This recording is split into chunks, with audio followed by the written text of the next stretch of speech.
Hi, I'm Joe, a technician with Rad Power Bikes, and today I'm going to show you how to set up and use your ABUS Bordo bike lock. To set a new combination, first align the lock next to the default dots.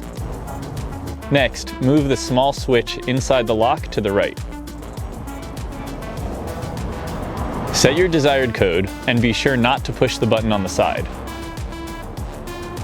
Once the code is set, toggle the switch back to the left side.